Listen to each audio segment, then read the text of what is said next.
Hello everyone. आप सभी को नव वर्ष की हार्दिक शुभकामनाएं। आशा करता हूं कि ये वर्ष आपके जीवन में अपार खुशियां लाए और आप बहुत जल्द अपने लक्ष्य को प्राप्त करें। तो सबसे पहले मैं आपसे माफ़ी चाहूँगा कि बहुत दिनों बाद मैं ये वीडियो लेकर आपके सामने आया हूँ। इसका एक जो प्रमुख कारण था, क्योंकि मैं अपनी ट्रेनिंग के जो स्केड्यूल था उसमें काफ़ी व्यस्त था। इस वजह से मैं जो है ये यहाँ पे समय दे नहीं पाया, उसके लिए मुझे खेद है। तो आर एस मेंस 2024 का रिजल्ट आ चुका है। ठीक है। तो आज हम इसी चीज़ पर डिस्कशन करेंगे कि क्या कट ऑफ क्या रही। मोस्टली आपने वीडियोस कई सारे देख लिए होंगे कट ऑफ से रिलेटेड, तो आपको एक आइडिया होगा और मेरा जो रिजल्ट है वो क्या रहा। और सबसे इम्पॉर्टेंटली, कट ऑफ से ज़्यादा जो मैं ये डिस्कशन करने आया हूँ आपके सामने कि हमें क्या करना है, आगे क्या करना है, क्योंकि जो चीज़ होनी थी वो हो गई। आगे की क्या राह होनी चाहिए, हमारी क्या स्ट्रेटजी रहनी चाहिए, उन सभी चीज़ों के ऊपर बात करेंगे। हमें क्या करना है और क्या नहीं करना है, किन चीज़ों से बचना है, ये सबसे ज़्यादा महत्वपूर्ण है। तो उसके बारे में भी हम एक डिस्कशन करेंगे। ये मेरा एक ब्रीफ इंट्रोडक्शन है, इसे आप देख लीजिएगा। ठीक है। तो सबसे पहले बात कर लेते हैं आर एस मेंस 2024 का जो रिजल्ट आया है उसकी कट ऑफ क्या रही है। तो कट ऑफ के बारे में आपको एक आइडिया होगा कि 262 कट ऑफ रही है। ठीक है। जो कि ऑलमोस्ट 32.75% है।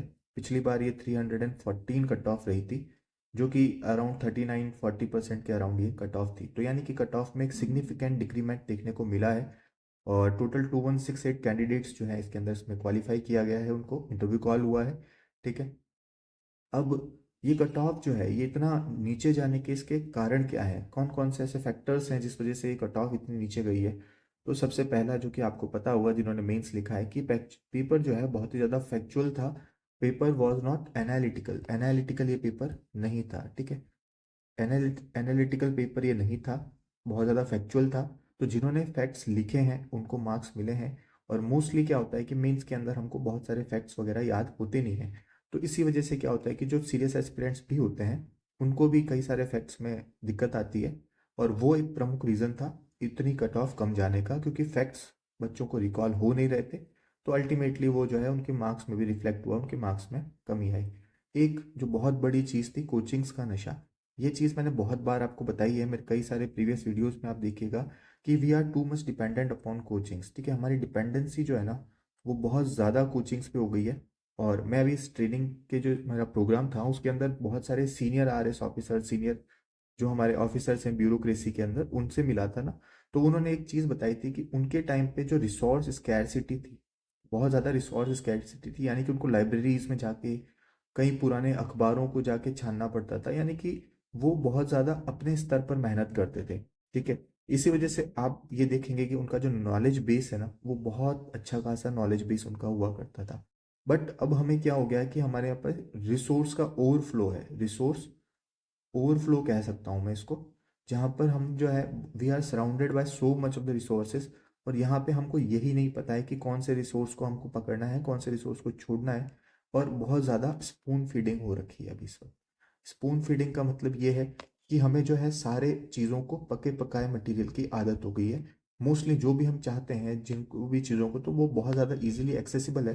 तो इस वजह से जो है हम स्वयं के स्तर पर मेहनत करना नहीं जानते। ठीक है। हम कोचिंग के नोट्स पढ़ के हमको ऐसा लगता है कि हम मेंस क्वालिफाई कर लेंगे, तो ये एक मिथ है। अभी आपको एक्स्ट्रा जो रेफरेंस बुक्स होती हैं उनको भी पढ़ना पड़ेगा, जो ऑथेंटिक बुक्स हैं उनके ऊपर भी ध्यान देने की ज़रूरत पड़ेगी। तो ये एक बड़ा कारण था। उसके साथ साथ जो सीरियस कैंडिडेट्स थे उन्होंने कितना अटैम्प्ट दिया है ये भी एक इम्पॉर्टेंट फैक्टर है। इसका मैं कोई उदाहरण बताता हूँ कि इस बार जो एग्जाम्स का एक ओवरफ्लो चल रहा है, मतलब बहुत सारे we have so many exams in an year. तो उस ईयर के अंदर जितने भी एग्जाम्स होते हैं ना उसमें ऑब्जेक्टिव माइंडसेट हमारा बहुत ज़्यादा स्ट्रांग हो चुका है। राजस्थान के कैंडिडेट्स का ऑब्जेक्टिव माइंडसेट काफ़ी स्ट्रांग हो रखा है। तो जब ऑब्जेक्टिव माइंडसेट स्ट्रांग होता है तो बहुत सारे बच्चे ऐसे जो कि प्रॉपर आर एस एस्पिरेंट्स नहीं हैं वो भी इस एग्जाम में अपीयर होते हैं। On that ten to get scores like 110, 120, 130 के अराउंड भी स्कोर उनका आ जाता है। और जबकि नॉन जो प्रॉपर आर एस एस्पिरेंट्स होते हैं ना वो प्रीलिम्स के साथ साथ मेंस की भी इंटीग्रेटेड तैयारी करते हैं, तो उनका स्कोर जनरली 100, 105 इसके अराउंड रहता है। कभी कभी वो इंटरव्यू कॉल क्या मेंस का कॉल उनको नहीं हो पाता है। तो ऐसे मेरे साथ भी कई सारे एस्पिरेंट्स हैं जिनकी अच्छी अच्छी रैंक है, 282 रैंक है कई सारों की। तो मैंने ये देखा है कि उनका इस बार प्रीलिम्स हो नहीं पाया। उसका रीज़न यही था कि उनकी इंटीग्रेटेड तैयारी थी। तो इस वजह से कई बार क्या होता है कि उनको इतना ऑब्जेक्टिव ओरिएंटेड उनकी स्टडी हो नहीं पाती है। तो जब ये बच्चे जो कि प्रॉपर आरएस एस्पिरेंट्स नहीं हैं, वो जब ये एग्ज़ाम क्वालिफाई करके मेंस में बैठते हैं और एक लिमिटेड टाइम के अंदर वो अपनी तैयारी को कोशिश करते हैं उसको कंप्लीट करने की, तो उसमें कई बार ऐसी चीज़ हो जाती है कि वो जो है प्रॉपर ढंग से मेंस का अटेम्प्ट दे नहीं पाते हैं। तो उनको ऐसा लगता है मोस्टली, क्योंकि वो कोचिंग्स पे रिलाई करते हैं, ठीक है, शॉर्ट टाइम होता है तो इस वजह से कोचिंग्स पे रिलाई करते हैं, और इस वजह से एक रट्टा मारने की टेंडेंसी भी उनके अंदर डेवलप होती है कि जो कोचिंग्स के मटेरियल्स हैं उनका रट्टा मारा जाए और उसी से शायद एग्जाम निकल जाएगा। तो ये सारी चीज़ें थी जिस वजह से कट ऑफ में गिरावट देखने को मिली। जहाँ तक मुझे लगता है इसमें बहुत सारे कारण अन्य और भी हो सकते हैं जो आप लोगों को पता होंगे, बट ये एक मोटे मोटे कारण थे कि फैक्चुअल पेपर था, कोचिंग्स के ऊपर बहुत ज़्यादा डिपेंडेंसी हो रखी है, एक हमारी जो टेंडेंसी है कि स्पून फीडिंग वाली टेंडेंसी हो गई, सीरियस कैंडिडेट्स का अटैम्प्ट ना दे पाना, और जो रट्टा मारने की टेंडेंसी हमारी चल रही है, ठीक है, हम चीज़ों को समझने की बजाय जो है हम रट्टा मारने पे ज़्यादा फोकस कर रहे हैं अभी वर्तमान में, तो वो भी एक बहुत बड़ा कारण है। तो मैं एक ट्रेंड एनालिसिस लेके आया हूँ आपके सामने। आपने देखा होगा वैसे तो कि आर एस प्रीलिम्स का जो ग्राफ है वो किस प्रकार से, जो आर एस प्रीलिम्स का ग्राफ है वो इस प्रकार से बढ़ रहा है कट ऑफ का, और आर एस मेन्स का जो ग्राफ है वो कुछ इस प्रकार से जो है उसमें गिरावट देखने को मिलती है। आर एस 2013 का जो प्रीलिम्स था उसमें 60 गई थी कट ऑफ, फिर वो बढ़ के 78 हुई, फिर 76 रही ऑलमोस्ट सेम, फिर 84 गई, एंड देन ये शूट अप होती है 100 के अराउंड। तो यानी कि उसमें बहुत ज़्यादा एक्सपोनेंशियल ग्रोथ देखने को मिलती है। किंतु आर एस मेन्स में आप देखेंगे 2013 के अंदर 350 कट ऑफ जाती है, जो कि गिर के 327 हो जाती है, फिर ये 344 हो जाती है बिकॉज ऑफ लीनियर मार्किंग और उसके बाद ये गिरती है 314 पे, और उसके बाद ये गिरती है 262 पे। तो यानी कि उसमें इतनी ज़्यादा गिरावट देखने को मिली है कि अभी अराउंड 32% के अराउंड जो है कट ऑफ आके ठहर गई है, जो कि एक टाइम पे 350 कट ऑफ रहती थी, ठीक है। तो ये कुछ एक चीज़ें थी जिसके बारे में मैंने बताया आपको कि जैसे आर एस प्रीलिम्स का ट्रेंड बढ़ रहा है और आर एस मेन्स के अंदर कट ऑफ का ट्रेंड घट रहा है, और उसका रीज़न जो है ना, उसका रीज़न है यही, जो नॉन सीरियस एस्पिरेंट्स है ना वो प्रीलिम्स क्वालिफाई कर जाते हैं आरएस के, और उसके बाद क्या होता है कि वो जो मेंस का जो ब्रैकेट होता है ना, उस ब्रैकेट के अंदर वो प्रॉपर अपनी तैयारी नहीं कर पाते हैं बिकॉज ऑफ कि वो उन्होंने कभी आरएस की तैयारी करना ही नहीं चाहा था। उन्होंने एक फॉर्म निकला, उस फॉर्म को फिलअप कर दिया, एंड फॉर्चुनेटली चूंकि उनकी ऑब्जेक्टिव तैयारी इतनी अच्छी थी तो उन्होंने प्रीलिम्स निकाल लिया, और वो एक जो सीरियस एस्पिरेंट था ना जो आरएस का, जिसने इंटीग्रेटेड प्री मेंस की तैयारी करी थी, उसकी एक सीट को ब्लॉक कर दिया। और जब ये ऐसा होता है ना, तो फिर इसकी तैयारी का स्तर उतना नहीं है जितना इसकी बच्चे की तैयारी का स्तर है मेंस के लिए। तो इस वजह से ये कट ऑफ को नीचे लेके जाता है। ये मेरा एक अपना व्यक्तिगत अनुभव है, हो सकता है आप इससे भिन्नता रखें, किंतु ये मैंने जितना ऑब्जर्व किया है उस हिसाब से। अब कई बच्चों को एक सवाल भी आ रहा होगा कि मेरा रिजल्ट क्या रहा। मेरे पास बहुत सारे मैसेज भी आए थे कि सर आपका कैसा रिजल्ट रहा। तो मेरा मेंस में हो गया है, अभी इंटरव्यू कॉल है मेरे को, तो देखते हैं क्या होता है। तो ये तो चलिए इसके बारे में इतना डिस्कशन नहीं करते हैं, अभी चलते हैं आगे कि आगे क्या करें, मतलब अब हम क्या करें, क्योंकि रिजल्ट आ चुका है, बहुत सारे बच्चे क्वालिफाई हो चुके हैं, बहुत सारे बच्चे रह गए हैं, ठीक है। तो पहली ये चीज़ है कि इस एग्ज़ाम के अंदर कोई भी फेलियर्स नहीं होते हैं, पहली चीज़, ठीक है। ये फेलियर जैसी चीज़ नहीं होती है। आप पुराने कितने भी टॉपर्स को, सेलेक्टेड स्टूडेंट्स को उठा के देख लीजिएगा, उन्होंने कई बार फेलियर्स को फेस किया है और उसके बाद जाके वो सक्सेस मिली है उनको। तो वो उनको फेलियर्स काउंट नहीं करते हैं, वो उनको क्या काउंट करते हैं, लर्निंग। और जिसके व्यक्ति के अंदर जो कि सिविल सर्विसेज की तैयारी कर रहा है, वो फेलियर्स को फेलियर्स ना लेके वो क्या लेता है, अगर लर्निंग लेता है ना, और वो कंसिस्टेंट रहता है, कंसिस्टेंट यानी कि उसके अंदर निरंतरता रहती है, वो कंसिस्टेंट रहता है, तो आप ये मान के चलिए कि उसका सिलेक्शन होगा। चाहे इस बार नहीं तो नेक्स्ट टाइम, और नेक्स्ट टाइम नहीं तो नेक्स्ट टाइम, लेकिन सिलेक्शन वो लेके जाएगा, अच्छी रैंक के साथ लेके जाएगा। लेकिन उसके अंदर ये चीज़ होनी चाहिए कि वो कोई भी फेलियर को फेलियर का ना लेके क्या सीखे, लर्निंग के रूप में ले। तो ये चीज़ मैं आपको कहना चाहूँगा कि जो भी बच्चे जिनका कॉल नहीं हुआ है, आप लोगों की मेहनत में कोई कमी नहीं है, you worked hard, you work really hard. बहुत लोग हैं जो कि जो सेलेक्ट हुए हैं या नहीं हुए हैं, उनकी मेहनत में कभी कोई फ़र्क नहीं होता है, उसमें बहुत सारे फैक्टर्स होते हैं। अभी आपको पता भी होगा कि कई बार लक फैक्टर भी होता है, आपकी कॉपी जो नोटबुक है वो किसके हाथ में जा रही है, ये भी एक मैटर करता है, बहुत सारी चीज़ें होती है। तो हमको उसको लर्निंग के रूप में लेना है और आगे बढ़ते चले जाना है, ठीक है। तो अब आगे की क्या राह होनी चाहिए, तो इसमें मैंने दो पार्ट में बाइफर्केट किया है कि जिनको इंटरव्यू कॉल हुआ है और जिनको नॉन इंटरव्यू कॉल कैंडिडेट्स जो भी हैं, ठीक है।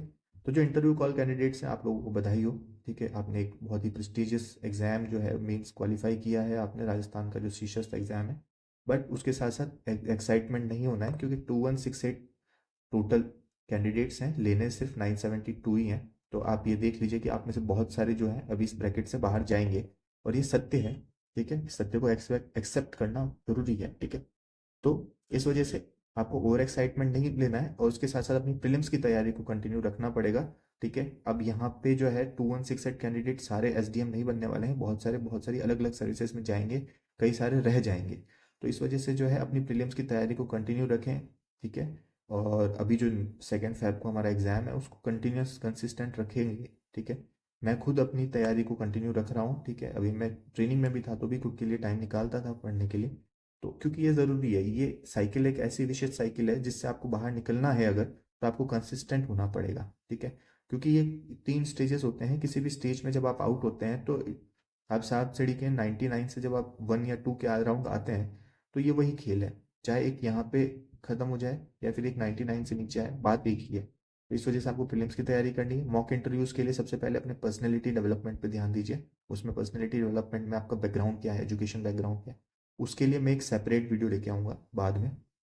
ठीक है, सेपरेट वीडियो इस पे आएगी, मैं लेके आऊँगा मॉक इंटरव्यूज़ की कैसे प्रिपरेशन करनी है, अपना खुद का पर्सनैलिटी डेवलपमेंट कैसे करना है। क्योंकि ये जो है ना, पर्सनैलिटी एंड वाइवा वॉस लिखते हैं ये लोग, जो इंटरव्यू कॉल में इंटरव्यू ना देखें इसको क्या लिखते हैं, पर्सनैलिटी एंड वाइवा वॉस। तो यही चीज़ के ऊपर अपन ध्यान देंगे। और जो नॉन इंटरव्यू कैंडिडेट्स हैं उनके बारे में मैंने बता दिया, आपको निराश नहीं होना है, क्योंकि आपके जस्ट पाइपलाइन में एक नेक्स्ट वैकेंसी है जिसकी प्री और मेंस दोनों की एग्जाम डेट्स डिसाइडेड हैं, ऑलरेडी डिसाइडेड हैं। ठीक है, ये जून में है और ये फैब में है। तो आपके पास एक 4 महीने का यहाँ पे ब्रैकेट है मेंस की तैयारी करने का। ठीक है, तो किसी भी प्रकार की जो है आगे इस चीज़ में ना उलझें कि आपको टाइम नहीं मिला। पहली चीज़, टाइम नहीं मिला। और वो जो पोस्टपोन गैंग है उसके भी जहाँ से मैं नहीं आएंगे वो वैसे मैं बता दूंगा आगे। तो अभी आप प्रीलिम्स पे फोकस करें। ठीक है, सबसे पहले अपने प्रीलिम्स पे फोकस करें, उसमें आपके क्या वीक एरियाज क्या क्या हैं उन पे ध्यान दीजिएगा। ठीक है, क्योंकि प्रीलिम्स में का कंपटीशन बहुत हाई है। एक चीज़ आपने देख ली होगी, जो प्रीलिम्स का ट्रेंड है वो ऐसे बढ़ रहा है, तो इसकी कंपटीशन बहुत ज़्यादा हाई है। तो इस वजह से आप जो है इसके ऊपर फोकस कीजिएगा, फैक्चुअल पोर्शन के ऊपर अच्छा ध्यान दीजिएगा। फैक्ट्स यानी कि जीडीपी कितनी है, जीएनपी कितनी है, जीएसवी कितना है। ठीक है, और जैसे हमारे पास कंपाउंड एनुअल ग्रोथ रेट कितनी है, बहुत सारे जो नए डाटाज आए हैं इको सर्वे के अंदर उसको भी ऊपर फोकस कीजिए। ठीक है, राजस्थान के पोर्शन के ऊपर भी ध्यान दीजिए, जो कि आर्ट एंड कल्चर वाला पोर्शन है, या फिर जो मध्यकाल के अंदर जो राजस्व प्रशासनिक व्यवस्था है, इसके ऊपर मैंने एक वीडियो बना रखा है वैसे ऑलरेडी, 2-3 सीरीज़ है, तो उसको आप ध्यान से देख लीजिएगा, आपका अच्छा खासा कवर हो जाएगा। उसके अलावा अपने जो वीक एरियाज़ हैं जिसके मैंने बताया आपको उसको फोकस करना है। और इसमें मैंने वैसे बता रखा है कि स्ट्रेटजी वीडियो है, उसके ऊपर आप ज़रूर जाके उसको देखिएगा।